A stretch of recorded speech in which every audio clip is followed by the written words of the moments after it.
videos that I upload here real soon. The world changes, talking about the Ice Age, talking about the world cooling, the land recovers, and there's lots more details about this stuff on the Answers in Genesis website, as well as other great creation websites out there. And if you would like to read some of the details, check out blueslug.com. The slug is spelled with 2 G's. I have a creation search engine on there where you can search Answers in Genesis, the Institute for Creation Research, creation.com, and several others all at once. And as a rule, I keep everything on there is information from PhD scientists. So it's stuff from people who know what they're talking about. The only exception to that is my own website because, well, it's my website, and I'm gonna include it. And ideally someday I'll go on to get my PhD. And this is cool. I'm entering kind of a Tower of Babel exhibit. This is much nicer than I remember.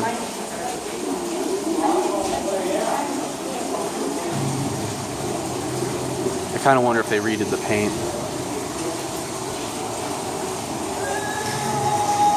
After the flood. And by the way, you can actually buy the DVD of all of these videos on the Answers in Genesis website.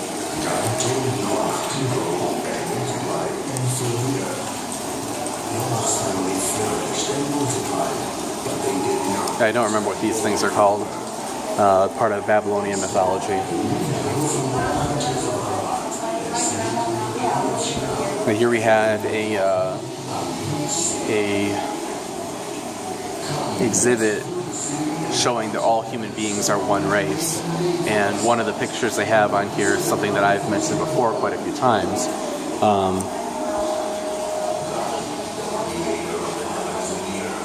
So right here we have a man and a woman who are married, and they have twins. One twin is very dark, the other twin is very light with blonde hair and blue eyes, kind of like me. So I'm going to show you this picture again.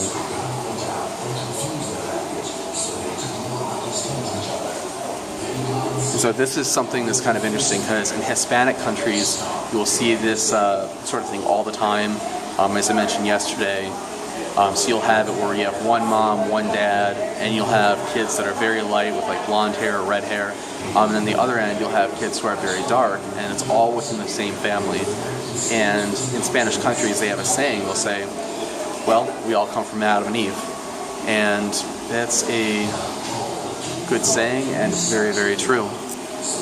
Now this is a interesting thing here. It's talking about painful reminders of a history marked by abuse and racism.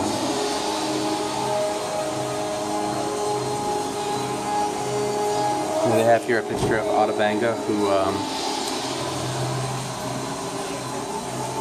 he was a man who was put into a human zoo along with the monkeys, and he was viewed as being inferior to human beings. And there was this traveling zoo where they had people in these zoos, people of other ethnicities from around the world, and they're taking them around the country in zoos.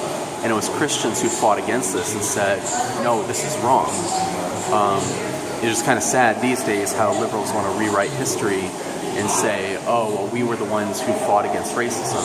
It's like, no, the secularists, the Democrats, the liberals, they were the ones pushing the racism. That's not to say that there weren't also Christians who may have been conservative who had some racist attitudes, but it was the it's a fact of history that it was the evangelicals who believed the Bible who were pushing against racism, and it was the secularists who were following Darwin who were saying racism is the way to go. And there's a lot of historical detail with that. I know that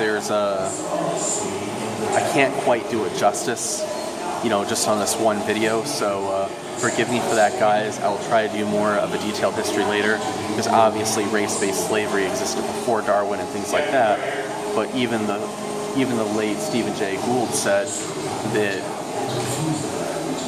biological arguments for racism may have existed before the time of Darwin, but they increase by orders of magnitude following the publication of Origin of Species.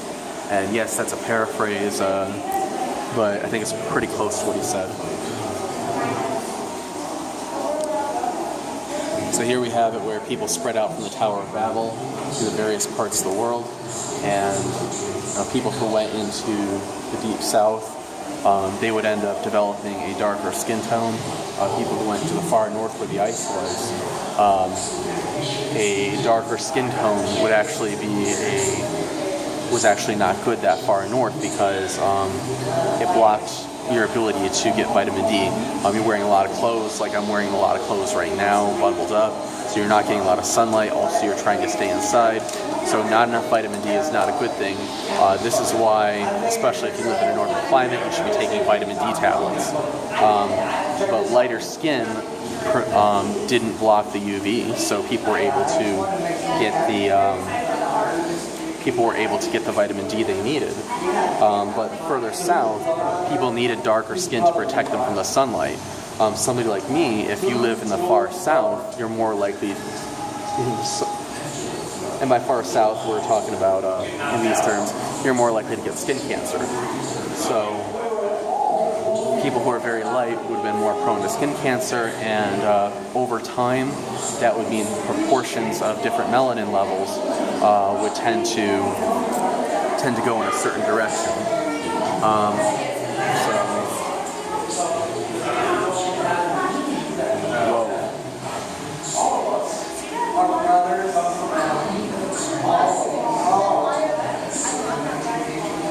So this is a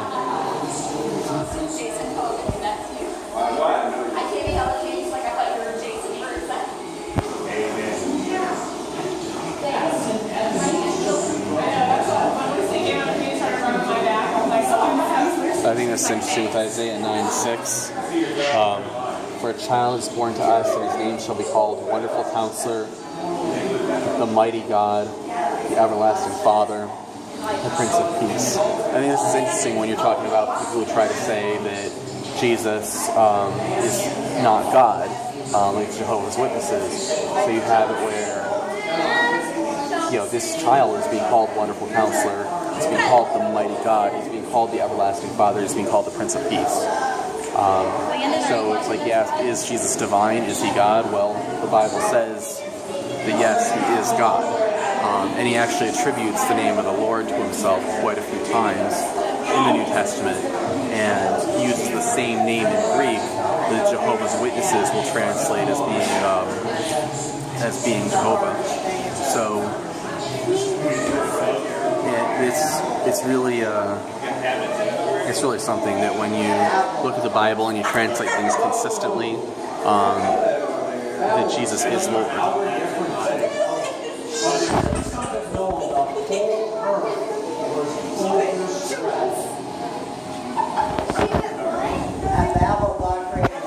So I'm going to pause the video right now so I can take some pictures, guys. I will invite you to stay tuned.